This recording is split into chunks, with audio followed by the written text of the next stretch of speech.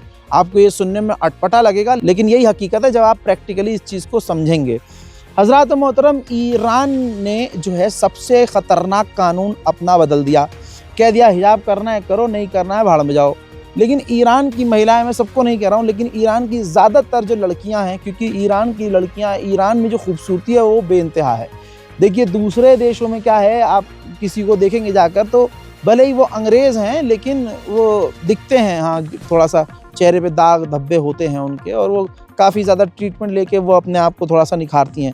लेकिन Iran, Egypt और Syria, इधर आप जाएंगे तो वहाँ की लड़कियाँ बेहद खूबसूरत होती हैं और वहाँ के मर्द भी जो हैं काफ़ी मतलब एकदम ज़बरदस्त होते हैं।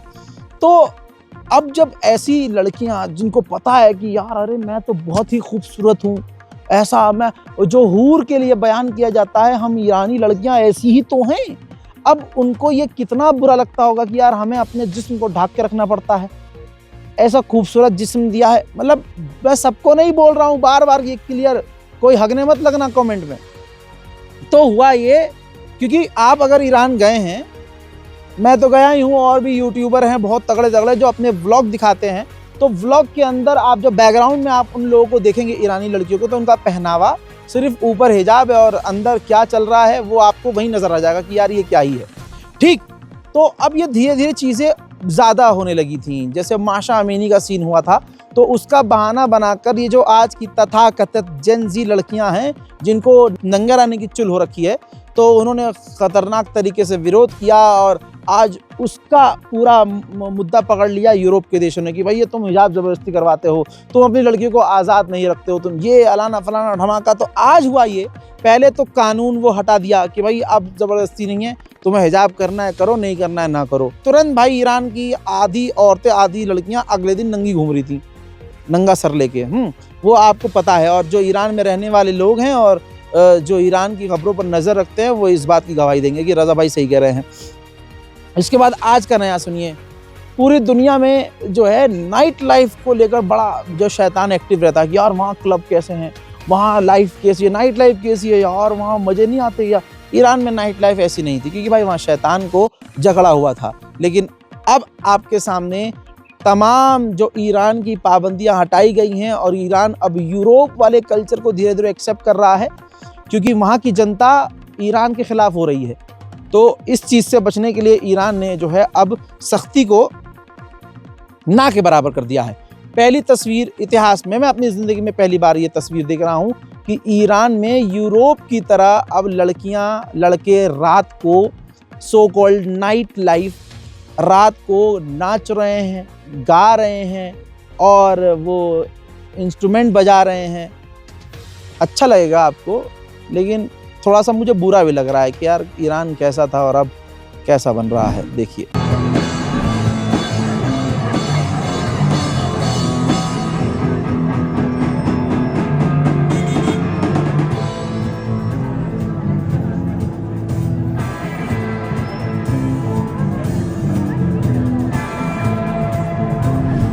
बहरहाल अगर ईरान को लगता है कि छोटी मोटी कुर्बानी इस तरह से देकर हमें कामयाबी मिल सकती है तो ठीक है भाई, वो अपना वो देश है, वो सुप्रीम लीडर हैं, वो सोचें और करें, जो करना है करें। लेकिन ईरान जो है फेमस हुआ है, ईरान की ताकत बड़ी है।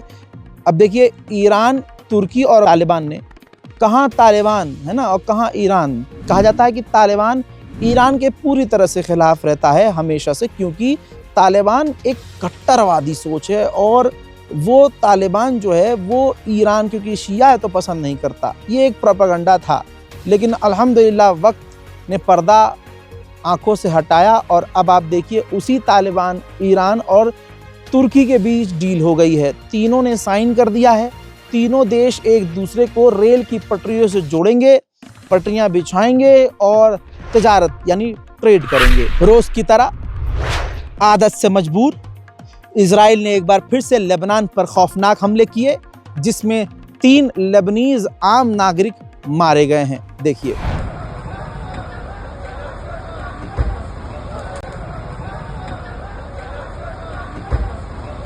लेबनान में ये सीज फायर है। अजी सीज फायर छोड़िए, क्या कहा था अमेरिका ने शुरुआत में कि भैया अगर लेबनान में हमारे मन पसंदीदा राष्ट्रपति बना दिए गए तो वहाँ शांति आ जाएगी। आई शांति, अजी घंटा आई शांति। आगे सुनिए, और लेबनान आज़ाद होगा। आज़ाद होगा? इजराइल और अंदर घुस गया लेबनान में। तस्वीर दिखाऊं? ये देखिए, इजराइल जो है लेबनान के अंदर सिर्फ हमले ही नहीं कर रहा है, लेबनान के अंदर घुसकर उसने चेक पॉइंट बना लिए हैं, अपने अड्डे बना लिए हैं। और दुनिया कहती है कि नहीं, मतलब दुनिया क्या, इजराइल कह रहा था, अमेरिका कह रहा था कि अगर हमारी पसंदीदा सरकार लेबनान में बनेगी तो वहाँ आज़ादी आएगी, वहाँ शांति। क्या ही शांति आई है भैया। सिर्फ इतना ही नहीं, लेबनान के पास इजराइल अपनी पूरी ताकत से बिल्कुल लेबनान के करीब ड्रिल कर रहा है। उसमें हथियार है, फाइटर जेट हैं, मतलब पूरी फौजी ताकत उसने लेबनान के करीब तैनात की हुई है। तो ये कौन सी आज़ादी है, देख लीजिए।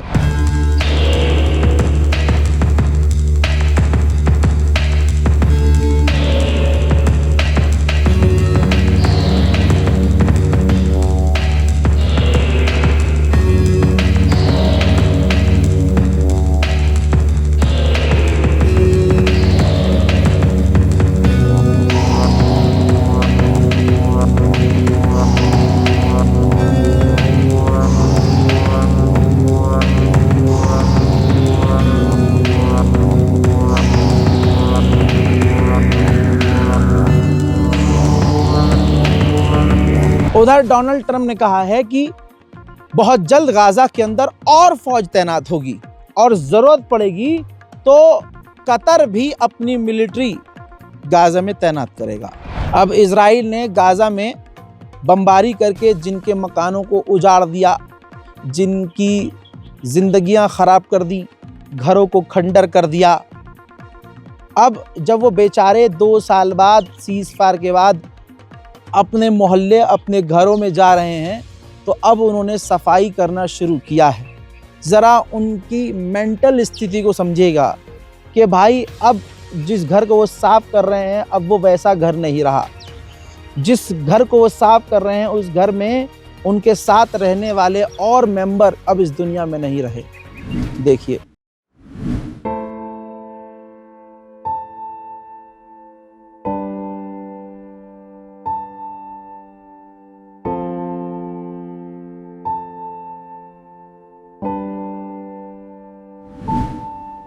आप ज़रा एक चीज़ सोचिए, जो अभी तक ये दावा कर रहा था कि हमने हमास के टनल्स को तबाह कर दिया, हम जीत गए। याद होगा जब हमास के टॉप लीडरों को इजराइल ने कत्ल किया तो इजराइल ने जीत का ऐलान कर दिया कि जी हमने तो, नेतन्याहू ने कहा कि हमने तो हमास को मिटा दिया, हमने जितने आतंकी संगठन यहाँ थे फ़िलिस्तीन में हमने सबको मिटा दिया, हमने टनल्स तबाह कर दिए, हमने टनल में पानी भर दिया, हमने टनल में गैस भर दिया, हमने ये कर दिया, वो कर दिया। सच्चाई क्या है? सच्चाई आज सुनिए, इजराइल कह रहा है कि हम अभी भी टनल्स बर्बाद नहीं कर पाए हैं और जो इंटरनेशनल मिलिट्री वहाँ गज़ा में तैनात होगी उसके पास भी इतनी ताकत नहीं है कि वो हमास की टनल्स को और उनकी सुरंगों को तबाह कर सके। वहीं ये तस्वीर देखिए गाज़ा में जो लोग बिल्कुल बर्बाद हो चुके हैं, जिनके मकान, जिनके आशियाने पूरी तरह से तबाह व बर्बाद हो चुके हैं, उनके पास कोई ऑप्शन नहीं है, तो वो वहाँ गाज़ा के पोर्ट पर टेंट लगाकर रहने पर मजबूर हैं। उधर साउथ कोरिया में इजराइल के खिलाफ जबरदस्त प्रदर्शन आज भी जारी है।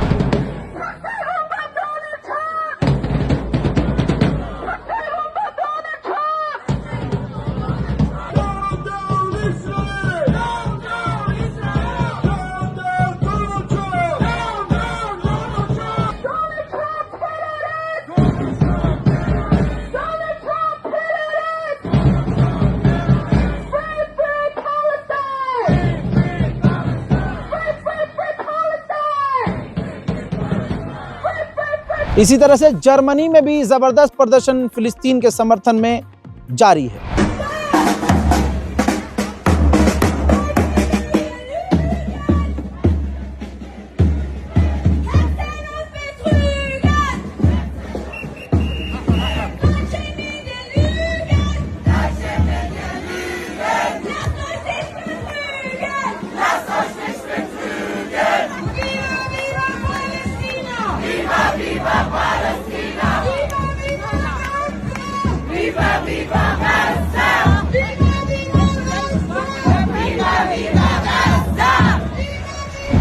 हजरात, Iran middle east special report में इतना ही। यकीन कीजिए इस बात पे बहुत मुश्किल से आपके सामने ये अपडेट दे रहा हूं, क्योंकि इस वीडियो को रिकॉर्ड करना, लोकेशन निकालना और उसके बाद सबसे मुश्किल काम कि इसको ट्रांसफ़र करना अपने स्टूडियो तक, अपनी टीम तक, फिर वहाँ एडिटिंग का प्रोसेस, उसके बाद ये वीडियो आपके सामने अगर आ रही है तो खुदा की कसम बहुत मुश्किल से आ रही है। तो अपनी दुआओं में मुझे याद रखिएगा और गाज़ा और फ़िलिस्तीन के लिए आगे आइएगा। इस बार कोड का इस्तेमाल कीजिएगा ताकि गाज़ा और फ़िलिस्तीन की मदद के लिए हम कुछ न कुछ करते रहें। फिलहाल के रिपोर्ट में इतना ही। जय हिंद।